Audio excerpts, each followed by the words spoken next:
The plan, a so-called big idea, was publicly revealed for the first time in an op-ed piece by Wendy Dobson, who was with the C.D. Howe Institute, and just coincidentally was one of Paul Martin's assistants in the 1990s.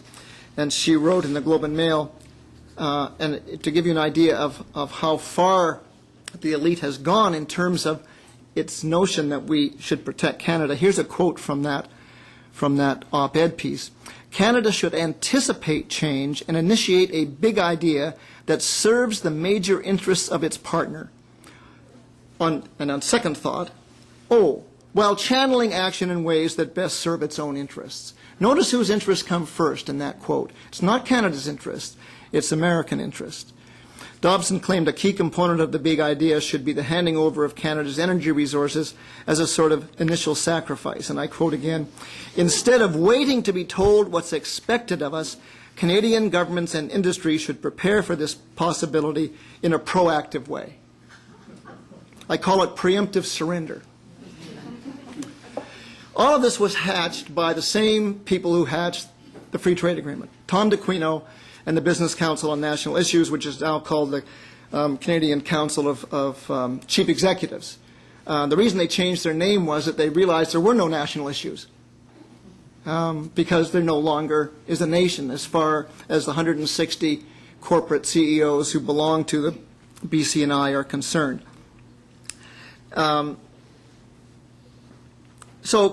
There were a series of conferences to begin with in 2002 and early 2003, 3 of them in Canada and 1 in Washington. And they sort of identified 5 areas that deep integration would focus on. One was reinventing the border. These are their terms. So reinventing the border essentially means for big business in Canada trying to get rid of the border. I should leap ahead a little, or back a little bit in terms of 9/11.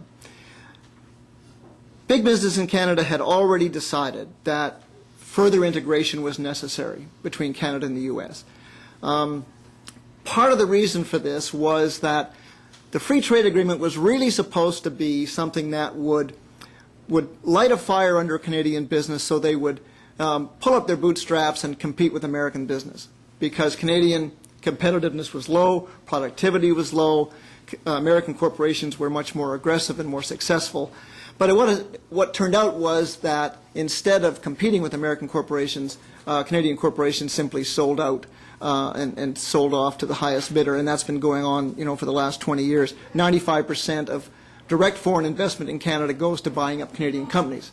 So by the turn of the century, Canadian business had already decided that this was not working and that integration was the direction they had to go. But 9/11 really scared the hell out of them, because the border did close for a few days. They lost millions of dollars, and in the imagination of every one of Tom d'Aquino's members in his organization, they imagined that border being closed permanently or being closed again if there was another terrorist attack. So reinventing the border means for Canada trying to get rid of the border.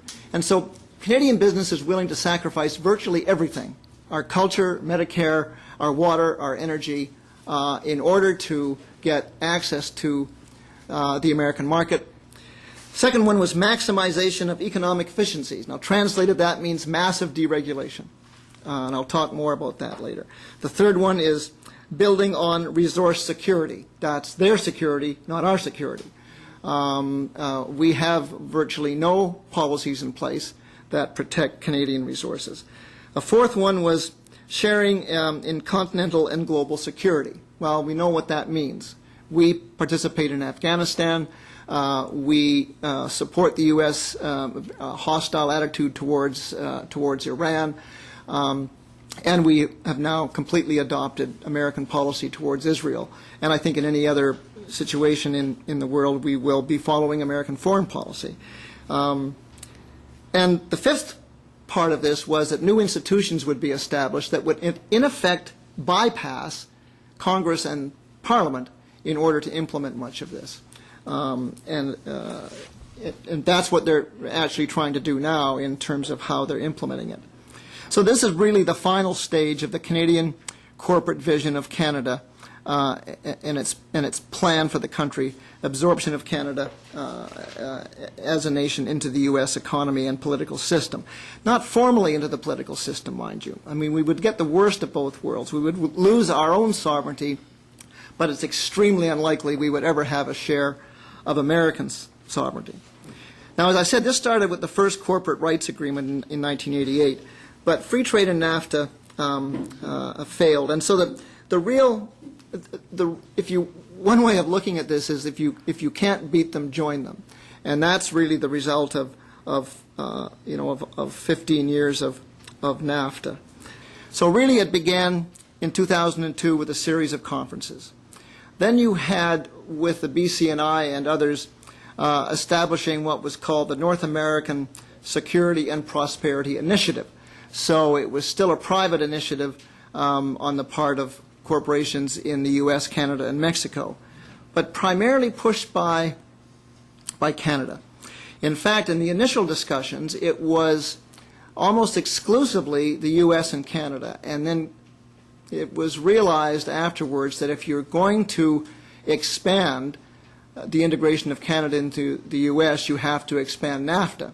And so Mexico was added on sort of in the early part of 2003, which meant that it looked, and it gave it a more saleable sort of veneer if you were bringing Mexico into the partnership as well, because the line about the propaganda, at least, about NAFTA and Mexico is that NAFTA was going to gradually bring Mexico, closer to the standards of a developed country. And many of you will know that, in fact, just the opposite has happened, that average industrial wages in Mexico have dropped dramatically. And ever since last year, when they had grandfathered the protection of peasants in Mexico who grow corn, and now subsidized corn is flowing into Mexico, and hundreds of thousands of Mexican peasant farmers have been forced off the land. They never talk about that, actually, when they talk about closing the Mexican-American border. One of the reasons is that Mexicans are trying to get over the border is that NAFTA has destroyed their livelihoods. Then there was a task force on the future of North America. This was 8 political and economic members from each of the 3 countries. In Canada, it was John Manley and Michael Wilson, to make sure that both the Conservative Party and the Liberal Party were well represented. Pierre-Marc Johnson, a former premier from Quebec, so that Quebec was represented.